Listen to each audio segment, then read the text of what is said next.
A person who intentionally hurts you doesn't always scream while they do it.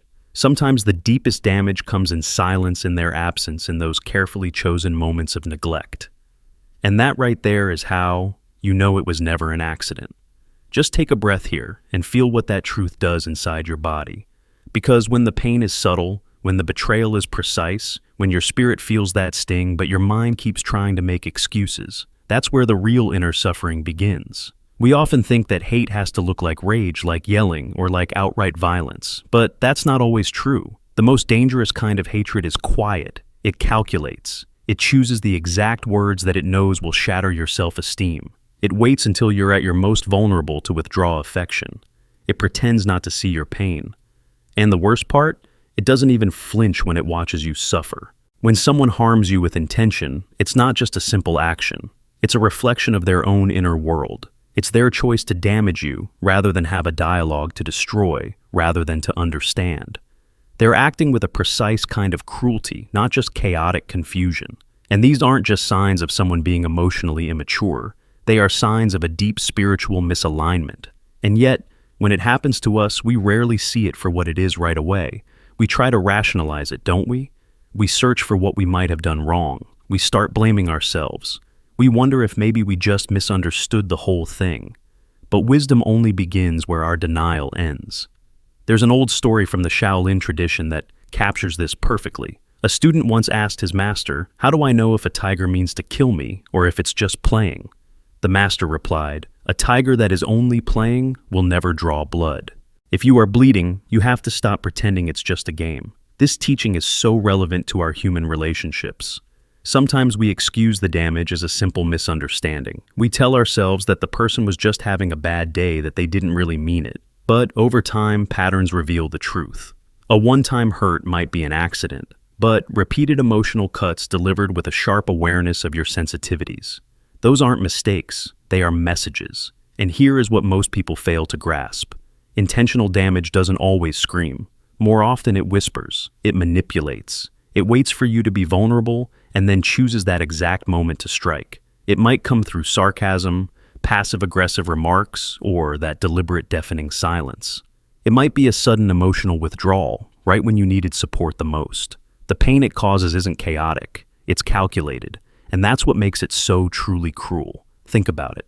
When someone hits you once in a moment of anger, you feel the immediate sting. But when someone slowly and persistently undermines your worth with carefully chosen words and subtle acts, it starts to erode your very sense of self. Not all weapons are loud. Some are psychological. And when those weapons are used by someone who knows your heart, it's not just unkind. It is intentional destruction. So, why does a person who hates you often avoid a direct confrontation? Because confrontation requires honesty. It reveals their true motives. And to harm someone without consequences, they have to conceal their intent. A person who intentionally damages you doesn't want you to fight back. They want you confused, unsure. They want you to keep hoping, keep waiting. They want you to be dependent on their approval, all while they're pulling the rug right out from under your feet. This is where your awareness has to begin, and not just in your mind, but in your body. Because long before your mind realizes someone is hurting you on purpose, your body already knows. Your breath gets shorter around them. Your chest tightens. Your sleep becomes restless. Your joy feels cautious. Your body has no reason to rationalize. It only reacts to energy.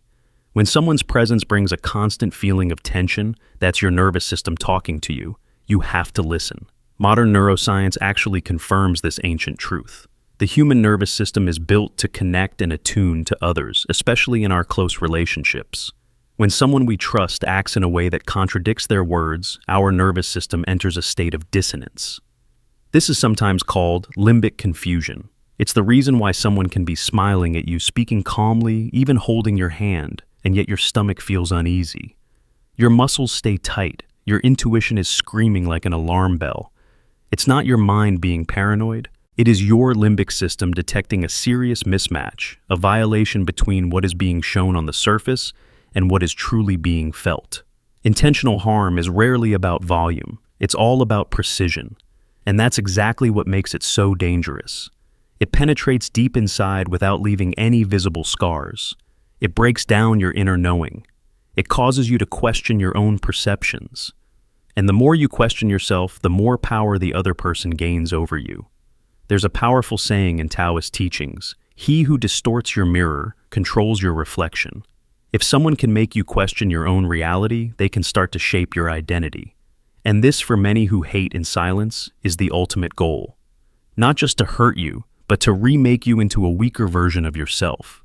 It often begins in very subtle ways. Maybe it's a partner who constantly jokes about your dreams, calling them silly or impractical, or a friend who only compliments you when you're feeling down but grows completely silent when you succeed.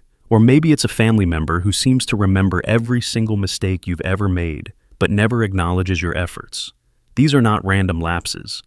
Over time, they condition you to associate connection with self-betrayal, and that is how you begin to shrink yourself just to maintain a false sense of peace. But peace that is built on self-erasure is not peace at all. It is captivity. To heal from this, you must first acknowledge the truth. Not everyone who hurts you does it by accident. Some people do it because they feel powerless inside, and instead of facing their own inner suffering, they project it onto others, especially those who carry light warmth or a natural sensitivity. If you shine too brightly, if you laugh too freely, if you dream too wildly, you become a mirror that reflects all of their own limitations. And in their hatred, they try to break the mirror rather than change themselves. Understanding this brings clarity, not a desire for blame. It is not your responsibility to fix someone who chooses to harm you. It is your responsibility to recognize when that harm is deliberate and to withdraw your energy from it. That is the very first act of self-respect. But many people struggle with this because those who damage you intentionally are often masters of pretending to care. They'll offer just enough warmth to keep you hoping. They might give a brief apology only to repeat the exact same wound a short time later. This creates an addictive loop in your brain, what psychologists call intermittent reinforcement. Your mind begins to chase validation from the very source of your pain, hoping that one day they'll finally see your worth. But let us be perfectly clear, seeking love from a person who hates you is like begging for water from a poisoned well. What you drink might feel quenching for a moment, but it is laced with sickness, and the longer you drink from it, the more confused your soul becomes. So, how do we free ourselves from this cycle? The first step is awareness. And not just mental awareness, but a deep physical presence. Come back into your body. Sit in silence, place your hand on your heart, and ask yourself a simple question. Do I feel safe with this person, or am I just attached? There is a huge difference. Attachment is based in fear. It clings, it doubts, it obsesses. Safety, on the other hand, is grounded. It allows you to breathe fully, to speak freely, and to completely relax into your own being. If someone's presence causes your body to contract again and again, listen to that signal. You do not need a justification. You do not need anyone's permission. You just need to find your alignment.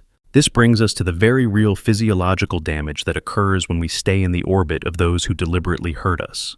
Chronic exposure to emotional cruelty activates the body's stress response. Your cortisol levels rise. Your heart rate variability decreases. Your breathing becomes shallow.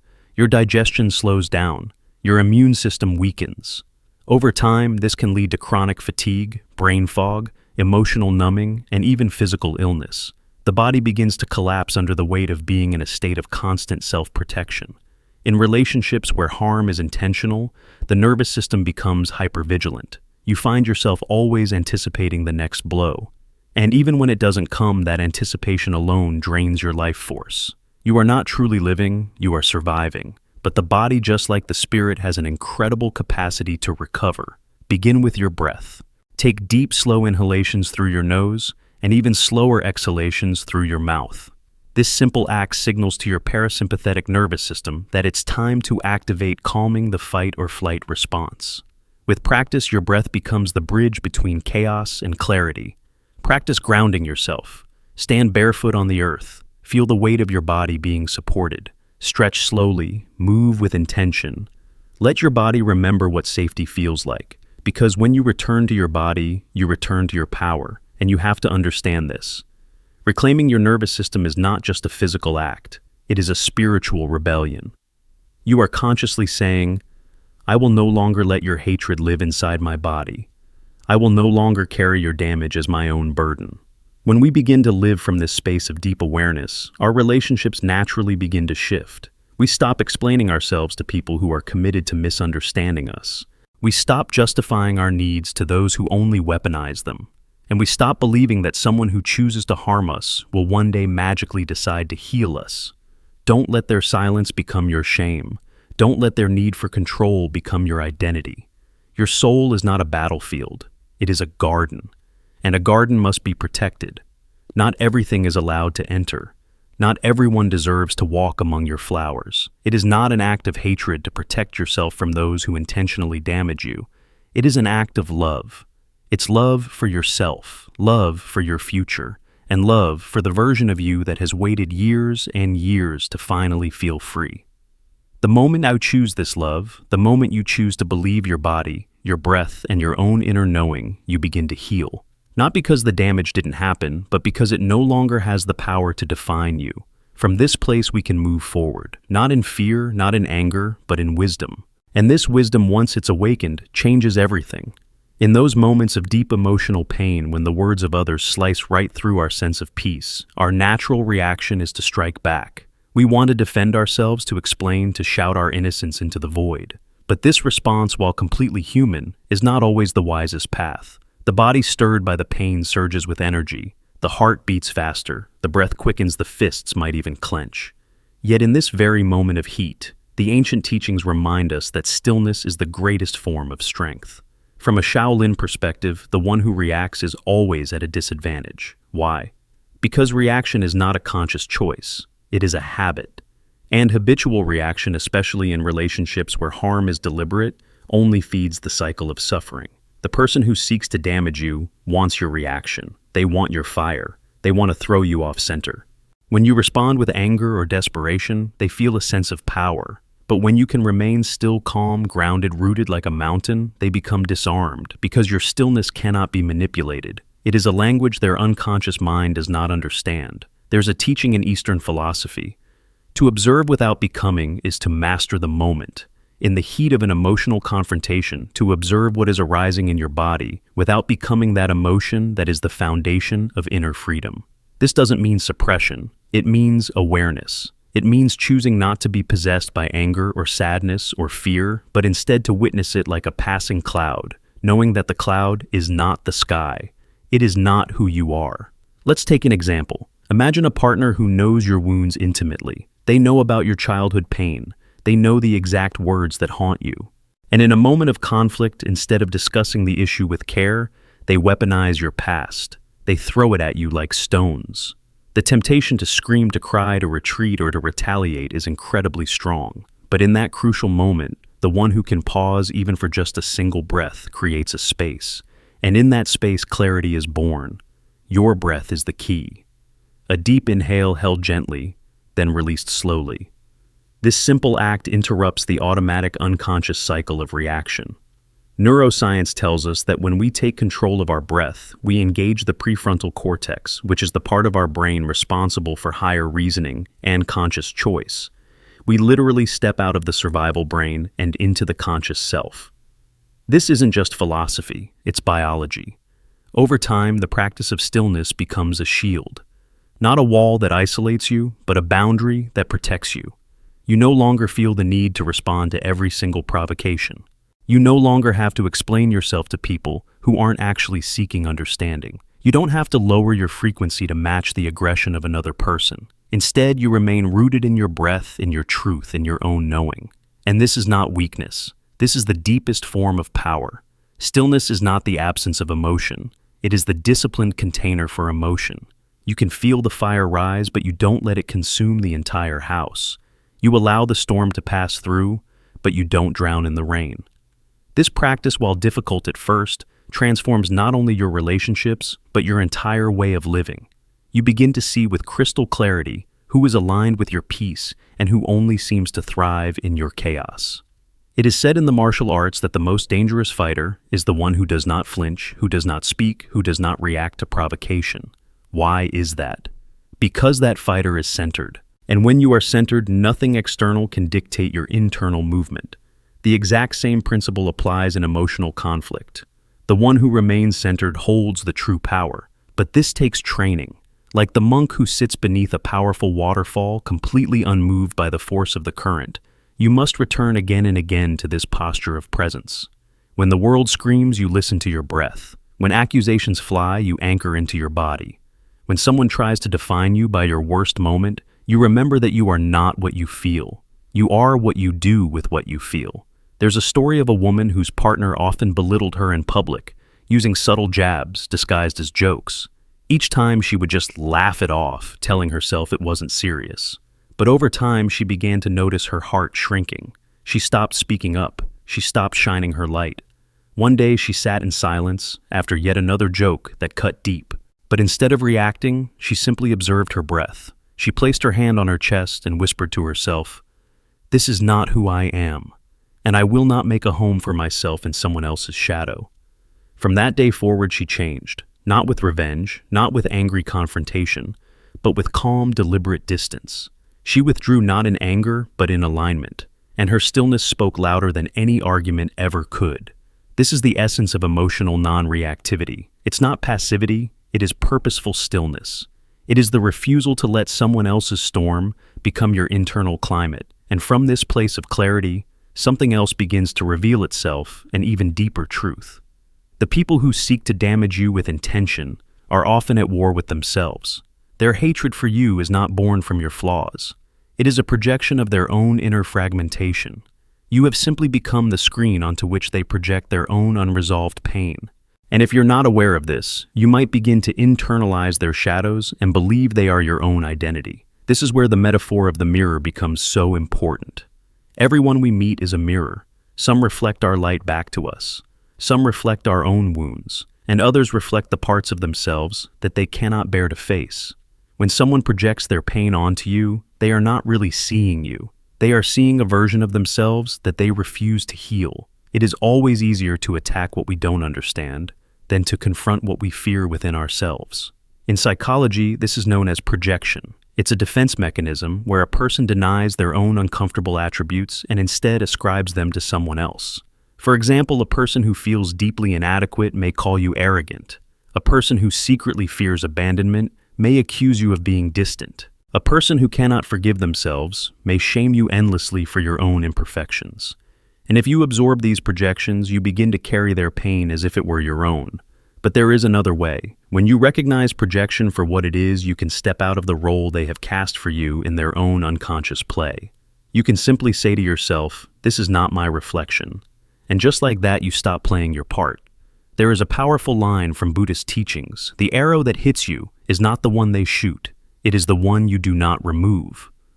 When someone projects their pain onto you, it may pierce you for a moment, but whether or not you let it remain lodged in your soul, that is your choice. Removing that arrow is not easy. It requires silence, it requires clarity, it requires the courage to see that their hatred was never truly about you in the first place. This does not mean we excuse their behavior. It means we no longer take it personally. We return their projections to the source, not in anger, but in understanding, because it's the understanding that truly frees us, not for their sake, but for our own. Think of a young child who lashes out at a parent. The child is not evil. They are simply overwhelmed. The parent grounded in love does not react with equal fury. They breathe. They create space. They see beyond the behavior to the unmet need underneath. Now try to apply this same lens to the adult who wounds with words, who cuts with silence, who manipulates with subtlety.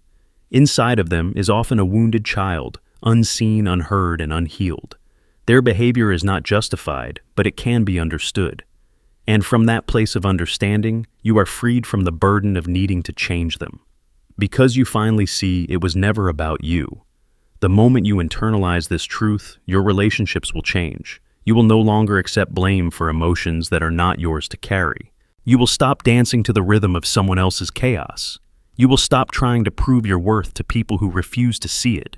You simply return to a state of presence. And from that presence, you choose wisely. Who deserves your energy? Who has earned your trust? Who belongs in the sacred circle of your heart? This is not arrogance, it is self-honoring. You are not a sponge for other people's pain. You are a vessel of light. And not every light belongs in every room. As this understanding deepens, your body physically begins to shift. your nervous system relaxes, your breath deepens, your muscles release their tension. Because the need to perform, to explain, and to defend simply disappears. You are no longer living inside of someone else's projection. You are living in your own truth. So, the next time someone tries to pull you into their storm, ask yourself, is this mine to carry, or am I simply standing in front of a mirror that is reflecting their own war? And if the answer is the latter, then you simply step back. You return to your breath. You observe. You do not become. Because when you see clearly, you no longer play roles that diminish your spirit. You stand still. You stay present. You protect your peace not by building walls, but by honoring your own space. Not by closing your heart, but by opening your eyes. And in this still unshakable presence, something beautiful begins to happen. You remember who you are, and no one, not even those who seek to harm you, can ever take that away from you. When someone crosses a boundary that you have clearly set, and they do it not out of ignorance, but with full awareness and repetition, yes, this is not a misunderstanding, it is an intention. And when this pattern emerges in a relationship, it reveals not just a flaw in your communication, but a complete fracture in their respect for you. It's a signal not from them, but from life itself, asking you to turn inward and ask a tough question. Why do I allow myself to be near someone who seems to thrive on diminishing my limits? In Eastern wisdom, boundaries are not seen as walls. They are the contours of self-respect. They are the visible edge of your invisible inner world. Without them, your energy leaks out. Your joy becomes diluted. Your spirit, though powerful, begins to wither under the constant pressure of accommodating someone else's chaos. There's a particular kind of silence that speaks volumes, especially when your boundary is met not with consideration, but with retaliation. Think of the friend who starts to mock your values when you begin to grow as a person. Or the partner who becomes cold and distant the moment you claim some space for yourself to rest or reflect. Or the colleague who interprets your silence as a weakness and tries to exploit it. In each of these cases, your boundary has touched a part of them that they refuse to face. And rather than meeting you with maturity, they react with an attempt to control you. In dynamics like these, people are not rejecting your limit. They are rejecting your freedom. Why? Because your freedom exposes their insecurity. Your clarity threatens their manipulation. Your growth unsettles the entire scaffolding they have built around your dependence on them. So, instead of celebrating your evolution, they push back. They test you. They provoke you. They ignore what you've stated plainly, hoping that you will eventually cave and go back to your old patterns. This is not love. This is control disguised as connection. And the greatest danger is that we often confuse their persistence with care. We tell ourselves, they must love me because they're still here. But you have to understand this. Sometimes the one who stays is not the one who supports you. Sometimes the one who stays is simply the one who knows exactly how to keep you doubting yourself. And so the cycle repeats: boundary, backlash, apology, and re-engagement until you begin to feel like the very act of protecting your own peace is a betrayal to them. But it is not a betrayal to them. It is a betrayal to yourself when you surrender it. There's a story told in the Zen tradition of a monk who lived at the edge of a river. A traveler once came to him in distress. Every time I try to cross, the man said, the current pulls me under.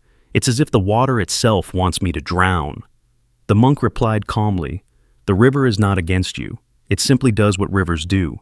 You must learn when to step in and when to step away. And so it is with our relationships. Not everyone who pulls you under is evil. Some are simply untrained or unconscious of what they're doing. But regardless of the reason, the result is the same. You suffer when you keep entering spaces that do not honor your soul. And true wisdom is learning not to demonize the river, but to respect your own threshold.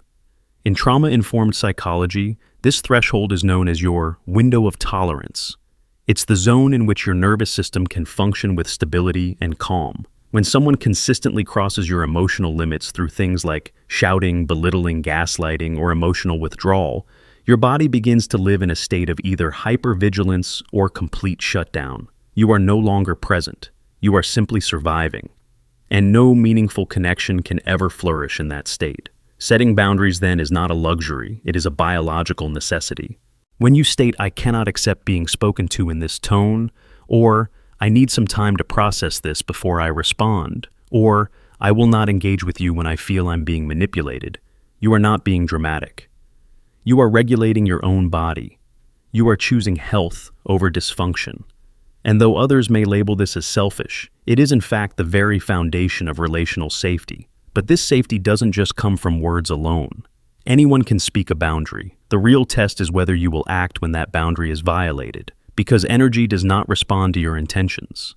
It responds to your behavior. If someone continuously disrespects your space and you remain available to them, your energy is teaching them that your words carry no real consequence. And in a world that is ruled by patterns, people will always believe your actions more than your explanations. You have to remember this every time you allow a boundary to be crossed without a response. You are teaching them how to treat you, and if they begin to hate you for asserting yourself, it is not because you did something wrong. It is because your boundary revealed something in them that they refused to face. It exposed their sense of entitlement. It mirrored their own lack of self-regulation.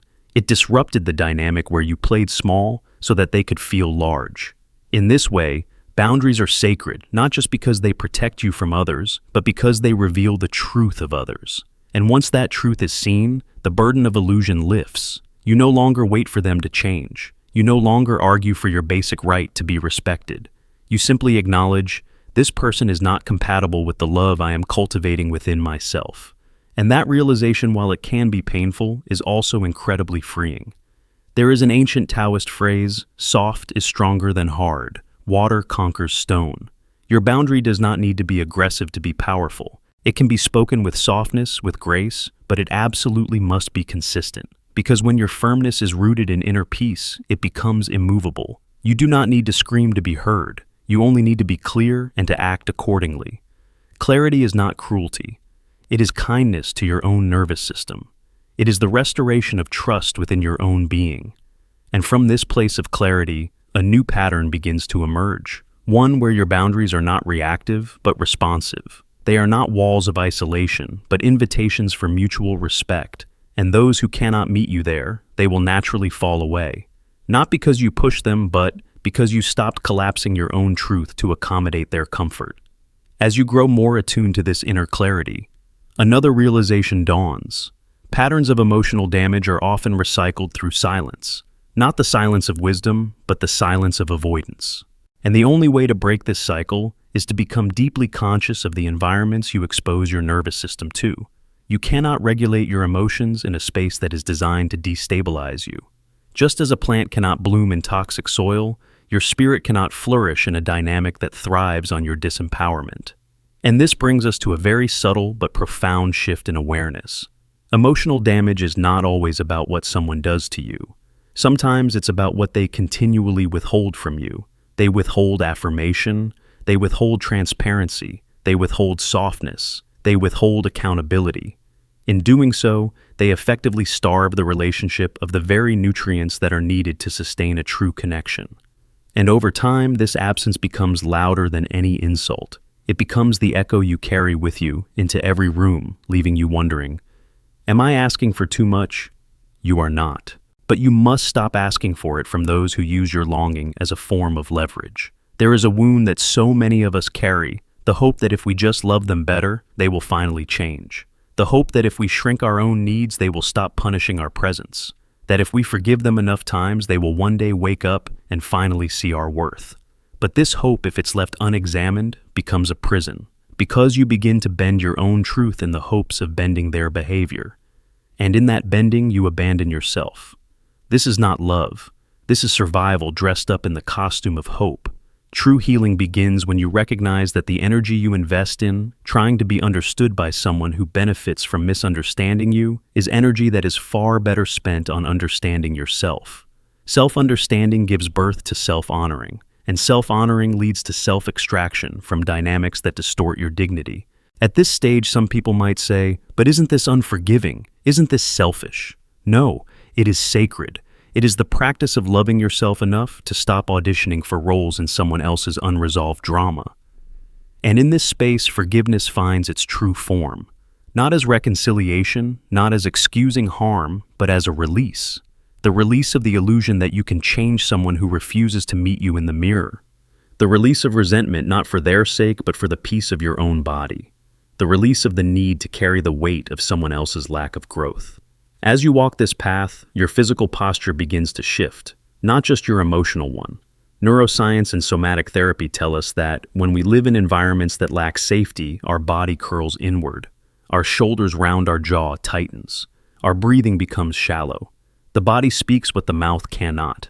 But when you begin to reclaim your space both internally and in your relationships, the body unfolds. The chest opens. The breath deepens. The spine lengthens. You no longer need to armor yourself against connection, because now you know how to choose connection that does not require self-erasure. This is the essence of nervous system sovereignty, to be able to enter a room, a conversation, a relationship, and remain fully in your body. To breathe fully, to speak truthfully, to move freely, to feel safe, not because others are behaving perfectly, but because you know you have the power to leave when they don't. It is a quiet kind of pure, but it is unmistakable. You do not need to convince anyone of anything. You do not need to debate your worth. You do not need to stay in proximity to those who continually ask you to prove your basic right to be treated well. You simply breathe, rise, and walk in peace. Because your peace is not something that others can give to you. It is something you choose to protect. And in that choice, you teach others not just how to treat you, but how to treat themselves. You become a mirror, not of their wound, but of their possibility. Not all of them will choose to see it, but some will. And for those who do, your presence becomes a path, a quiet invitation for them to rise as well. When you step back and observe the full pattern, not just the actions of others, but your own responses, you come to a powerful truth. The people who intentionally damage you are not reflections of your worth. They are mirrors of their own unresolved pain. And your willingness to remain in their cycle doesn't speak to your capacity for love. It reveals the depth of your own disconnection from yourself. To see someone's hatred is not always about the words they speak. It is in the way they twist your silence. It is in how they weaponize your vulnerability. It is in how they exploit your compassion, your forgiveness, and your hope. And when these signs are ignored, emotional harm doesn't just repeat itself, it deepens. But this realization is not meant to provoke resentment. It is meant to awaken clarity. Because clarity is the birthplace of self-mastery. And when you choose to no longer participate in dynamics that require you to be smaller, quieter, or more afraid, what you are truly doing is reclaiming your energy. You are stepping out of the prison of emotional negotiation and stepping into the temple of your own inner authority. Eastern philosophy teaches that where the mind goes, energy flows. So, if your mind is constantly occupied with surviving someone else's disrespect, that is where all your life force will go. But when your mind anchors itself in self-awareness and your body aligns with that truth through your breath, your posture, and your presence, then your energy becomes magnetic, focused, and alive. You no longer react, you respond. You no longer plead, you walk away. You no longer doubt, you discern. And this is not harshness, this is harmony.